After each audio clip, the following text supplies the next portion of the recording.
दोस्तों कल ही ये बड़ी खबर निकलकर सामने आई थी कि भारत ने यूक्रेन युद्ध से काफी सारी सीख लेते हुए अपने T-72 टैंक्स को अपग्रेड करने का फैसला किया है, जिसके तहत हम इन टैंक्स को काफी बड़े अपग्रेड करने वाले हैं। और इस खबर के ठीक 24 घंटे के अंदर अब भारत के इन्फेंट्री कॉम्बैट व्हीकल की तरफ से भी एक नई और बड़ी खबर निकलकर सामने आ चुकी है, जो कि भारतीय सेना के मॉडर्नाइजेशन से जुड़े हुए कुछ सबसे बड़े प्रोग्राम में से एक है। दरअसल दोस्तों आज की जो खबर निकलकर सामने आई है वह जुड़ी हुई है भारत के FICV प्रोग्राम यानी कि futuristic infantry combat vehicle programme से, जिसके तहत भारत लगभग 1750 FICV की खरीद करने वाला है। और अब इस प्रोग्राम से जुड़ी हुई ये खबर निकलकर सामने आई है कि रूस भारत को अपना नया और अपग्रेडेड BMP-3 IFV इस प्रोग्राम के तहत ऑफर करने की योजना बना रहा है, जो कि भारतीय सेना के लिए कई तरह के बेनिफिट्स के साथ आएंगे। क्योंकि भारत पिछले कई दशकों से BMP-2 व्हीकल को भारत के अंदर ऑर्डिनेंस फैक्ट्री बोर्ड की मदद से मैन्युफैक्चर करता आया है, वहीं पर भारत के पास मौजूदा समय में लगभग 2000 के करीब BMP-2 इन्फेंट्री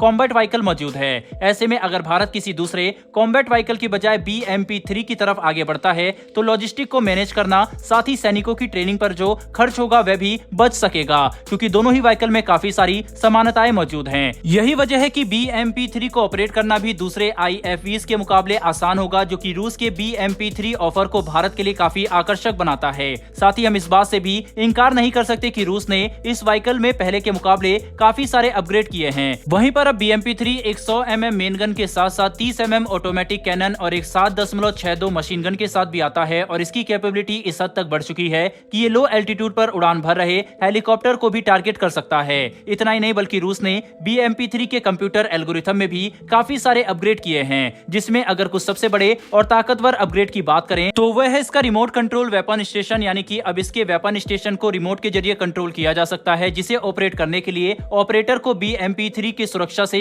बाहर आने की जरूरत नहीं होगी, बल्कि इसके अंदर से ही इसके सिस्टम को कंट्रोल किया जा सकेगा, जो कि युद्ध क्षेत्र में एक काफी बड़ा एडवांटेज है। साथ ही BMP-3 में मॉडर्न फायर कंट्रोल सिस्टम और ऑटोमेटिक टारगेट ट्रैकर जैसे शक्तिशाली तकनीकों को भी इंटीग्रेट किया जा सकता है, जो कि इस इन्फेंट्री कॉम्बैट व्हीकल की क्षमता को और भी ज्यादा बढ़ाता है। मतलब BMP-3 की खूबियां भारतीय सेना को प्रभावित तो जरूर करने वाली है, और क्योंकि भारत लगभग 1750 की संख्या में ऐसे व्हीकल खरीदने वाला है, इसीलिए एक मौजूदा सिस्टम के अपग्रेड को खरीदना भारत के लिए अच्छा विकल्प हो सकता है। साथ ही अगर बात करें भारतीय सेना की FICV रिक्वायरमेंट की, तो इसके तहत हम चाहते हैं कि सेना जो भी कॉम्बैट व्हीकल खरीदे उसे हम 3 अलग अलग वेरिएंट में खरीदेंगे, जिसमें पहला वेरिएंट गन वेरिएंट होगा, दूसरा कमांड एंड पोस्ट वर्जन और तीसरा कमांड एंड सर्विलेंस वर्जन होगा। इतना ही नहीं बल्कि इनके अंदर 3rd generation thermal imager, panoramic sites, modern fire control system के साथ साथ ऑटोमेटिक टारगेट ट्रैकर भी होना चाहिए। वहीं पर ऐसे में अब ये देखना काफी महत्वपूर्ण होगा कि भारतीय सेना क्या रूस द्वारा ऑफर किए जा रहे BMP-3 को चुनती है या फिर नहीं, क्योंकि अगर हम इन्हें खरीदेंगे तो इनकी लोकल असेंबली हमारे पास पहले से ही मौजूद है और इनकी ट्रांसफर ऑफ टेक्नोलॉजी में भी भारत को कोई खास परेशानी नहीं आएगी,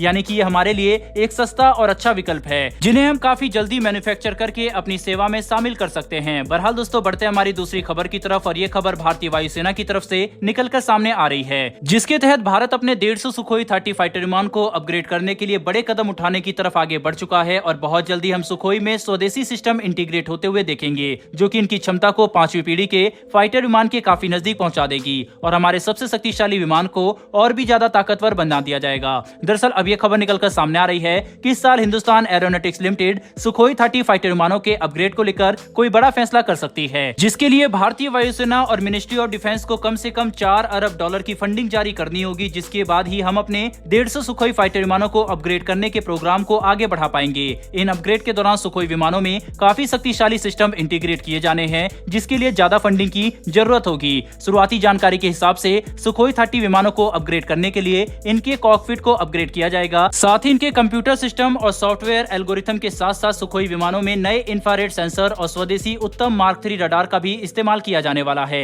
सबसे बड़ी बात तो यह है कि इस विमान को अपग्रेड करने के लिए ज्यादा से ज्यादा सिस्टम स्वदेशी कंपनियों द्वारा ही प्रोवाइड किए जाएंगे, जो कि हमारे डिफेंस सेक्टर की क्षमता को भी दर्शाता है। वहीं पर जिस रफ्तार से ये प्रोग्राम आगे बढ़ रहा है, 4 से 5 अरब डॉलर की फंडिंग के साथ साल 2027 या फिर 28 से सुखोई विमानों के पूरे इन्वेंट्री का अपग्रेड शुरू किया जा सकता है, जिसके तहत हम शुरुआती 150 विमानों को सुखोई से अपग्रेड करते हुए सुपर सुखोई लेवल तक लेकर जाएंगे, जो कि भारतीय वायुसेना के इन्वेंट्री में मौजूद सबसे शक्तिशाली फाइटर विमान बनेंगे, जिनकी क्षमता 5वीं पीढ़ी के फाइटर विमान के लगभग बराबर की होगी। बहरहाल दोस्तों इस वीडियो में इतना ही, लेकिन रूस द्वारा दिए गए ऑफर और भारतीय वायुसेना द्वारा किए जा रहे इस अपग्रेड पर आपकी क्या राय है कमेंट बॉक्स में लिखकर जरूर बताइएगा। साथ ही हमारी आने वाली डेली डिफेंस से जुड़ी ऐसी वीडियो के लिए चैनल को सब्सक्राइब कर बेल नोटिफिकेशन अवश्य दबा लें। फिर मिलेंगे ऐसी एक नई वीडियो के साथ। धन्यवाद। जय हिंद।